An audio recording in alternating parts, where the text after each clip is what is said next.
Hello and welcome to our college student panel connecting your company to Gen Z job applicants. I'm Skylar Clingan, the Field Atlas Manager with AgriNovus Indiana. Field Atlas is AgriNovus's platform for students to discover new and impactful careers in the ag bioscience sector. On Field Atlas, students can access personalized resources, real-life, real-time stories of industry professionals, and align their degrees and passions with a future in the ag biosciences. During today's live event, we'll hear from two of our current Field Atlas ambassadors, Emily Miller from the University of Southern Indiana and Maranda Elswick from Purdue University. Field Atlas ambassadors or college students who work on their campus to share the Field Atlas experience, as well as surrounding campuses and high schools. They help their peers explore the widespread career opportunities in the ag bioscience. Welcome, Emily and Maranda. We're so glad to have you. To kick off our event, can you talk a little bit about your background, where you go to school, what your major is, and then how you intend to use your education in a role in the ag bioscience? Maranda, start us off. Hi, my name is Maranda Elswick. I attend Purdue University and I study agricultural communications. And with my degree, I hope that one day I can bridge the gap between consumers and companies in the ag bioscience sector and work for a company such as Beck Hybrids to bridge that gap between the consumers and the companies. Hi, I'm Emily Miller. I'm a junior at the University of Southern Indiana, and I'm studying food nutrition with a concentration in dietetics. And with my education, I would really love to work in the ag bioscience sector of value-added food nutrition. I really love to look at trends and look at the research that's being done, such as the research that AgriNovus is putting out on resilience through disruption, and that focuses on COVID-19 and the food supply chain. All that is just really what I'm passionate about and what I want to be involved in. Yeah, Emily, that's fantastic. Value-added food and nutrition, huge sector of the ag bioscience economy, making up like $29 billion of our economy today. So excited that that's a passion of yours. Can you guys share with us a little bit, how'd you find out about the Field Atlas opportunity and what interested you in becoming ambassadors? So for myself, I received an email notification from my career services office on campus, and I saw the words food and agriculture. And having a background in agriculture, I was instantly intrigued by it. And then I went to the Field Atlas website, checked it out, started taking the quiz, just looking at things, and I just loved how engaging they were. And I became really passionate about it very fast, and I wanted to apply. I found out about Field Atlas from my former FFA advisor. She sent me the link to the application, and she said that she felt like it would be a great fit for me. And after reading more about the position, I realized I could use my major, which is communications, and really reach out to students and help them find their careers that align with their passions, and that was something I was very interested in. So that's really what got me interested in applying to be an ambassador. We are so glad that both of you applied to be an ambassador and have been able to serve us this last semester. The work you've been doing on your campuses is absolutely fantastic, and we're so glad to have you. Tell us a little bit about, have either of you started searching for jobs or internships, and how's that going? Yeah, so as a college sophomore, it's very important to have experiences in your future career. So I have started my internship search. It's going good. Virtual is a little different. You don't really get to make those personal connections through career fairs, but you still get to talk to some awesome companies. And when I'm looking at jobs and internships, I'm really looking at the company values and seeing if they align with my values and if I could be a fit in that company. For me, I also have started looking at internships. With a dietetics internship, you have to start looking at programs a year before you even begin applying. And I've also been exploring jobs in agriculture. I had a call this week with a potential employer just trying to navigate which job is going to be the best fit for me, and then just exploring like personal values that I hold and look for. Yeah, I think that's fantastic that you both mentioned company values and how that's something you look for. Can you expand for us a little bit? How do you prefer that employers engage with you on campus, and what should employers know about Gen Z job applicants? So for me, the first initial contact is huge. My ambassador position was posted on a job board, and I know that I scroll our career services job board pretty frequently, just looking at things that are available and that I could possibly connect other students with. And along with that, the marketing to the people and what they want, such as Miranda mentioned Beck's Hybrid, we had them as a guest for our ambassador meeting, and they sent every ambassador a care package. That they didn't have to do that, but that was something that sets them apart. So doing that extra step to set you apart is really helpful. Yeah, that's awesome. Miranda. Yeah, I love to engage with employers at career fairs. I think those are great opportunities. You get to meet with employers a lot at once, so you get to see a variety of different companies. I love in-person career fairs where you get to, talk one-on-one with them and just get to learn more about each other and also what you're interested in and what their company is focused all about.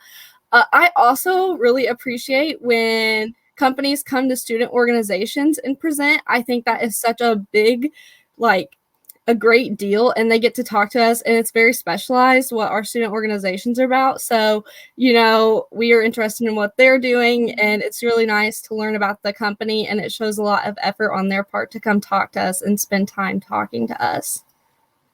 Wow, that's incredible. You guys gave us 4 great examples there, right? So jobs board, personal connections, career fairs, and student organizations, right? 4 great ways that our employers can engage with students. That's a fantastic takeaway.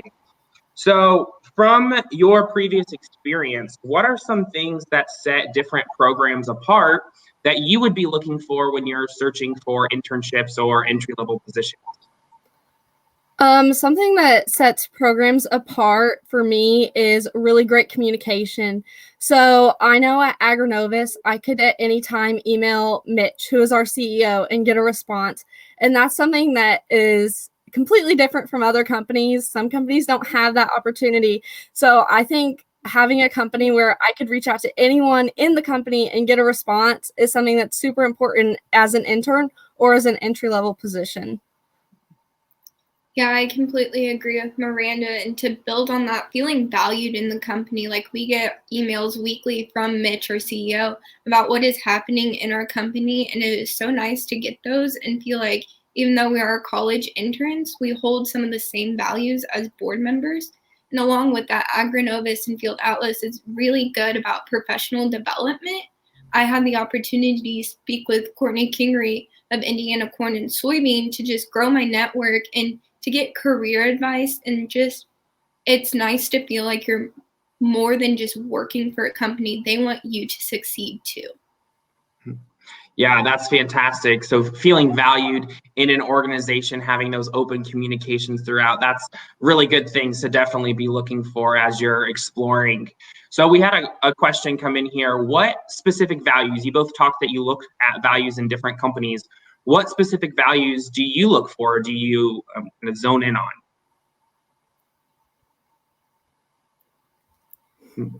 Emily, we'll have you share some.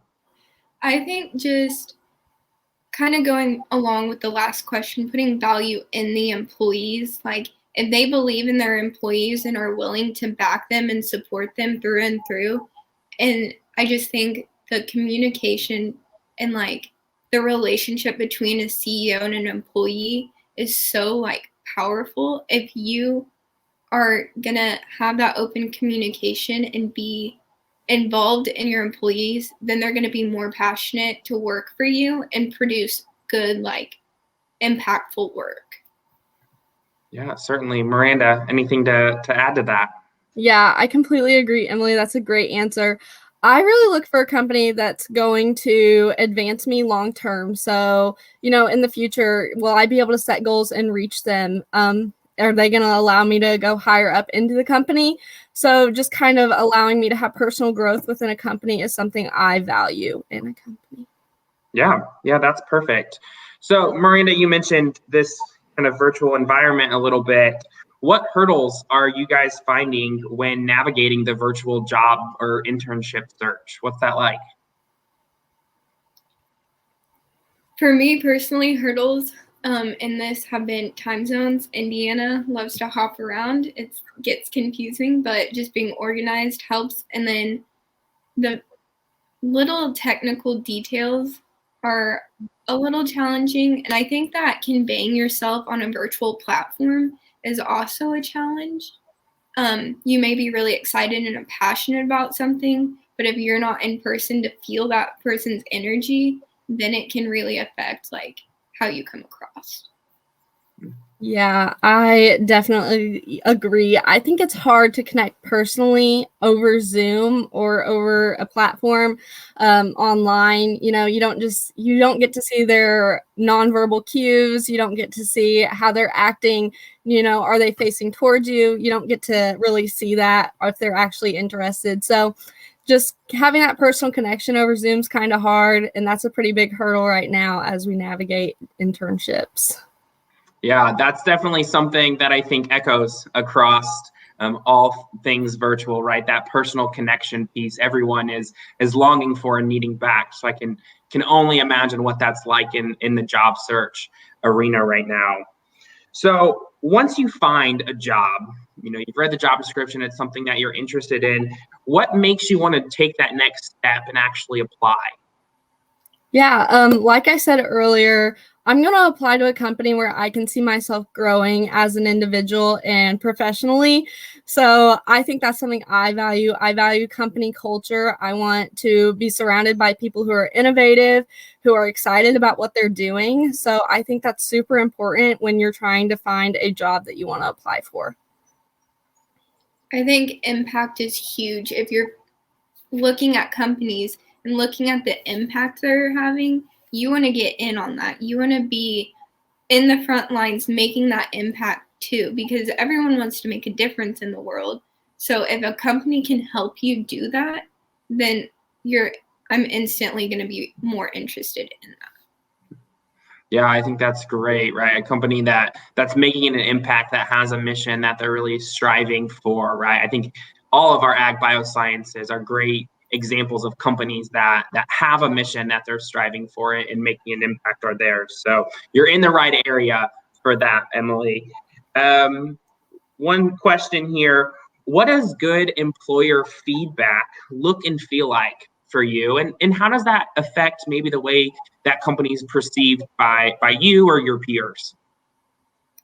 Good employer follow-up would probably, and like feedback would be a personal response that shows that they're excited and interested in you and they value the time that you put in to apply that, and it makes you like want it. Yeah, I for sure agree. A personalized message from a company really shows a lot of effort on their part. And, you know, that's how you can tell that they actually listened to you. They were actually valuing you. So I think that's super important in follow-ups and feedbacks from companies. And when we see that effort, it makes us more likely to want to work for that company. So that's something very important to us as a generation. Yeah, so just sending that message, right? Having some correspondence back and forth with you while you're going through that job process, right? After the application or after the interview or kind of the next steps. I think that's really good to know that those messages are well received and highly valued by students. One last question here real quick. When you're evaluating companies, how are you able to gauge company culture? What do you look for? What do you kind of zone in on? I think zoning in on kind of like their mission and what they're working towards. And then I know on Field Atlas, a great tool is our stories from the field and our company videos. It gives you a really great glimpse into our employers and the people that are working for them. Yeah, I for sure agree. I love reading mission statements from companies because that really tells me what you're all about. I also reach out to people who I know who have worked for the company or who have connections with the company to learn more about what they do and what they're about, and just to learn more about the culture. Yeah, fantastic. Well, thank you, Emily and Miranda, both of our Field Atlas ambassadors with Agri-Novus, Indiana, for sharing your perspective today. And thank you for all of our attendees watching today's panel of Connecting Your Company to Gen Z Job Applicants.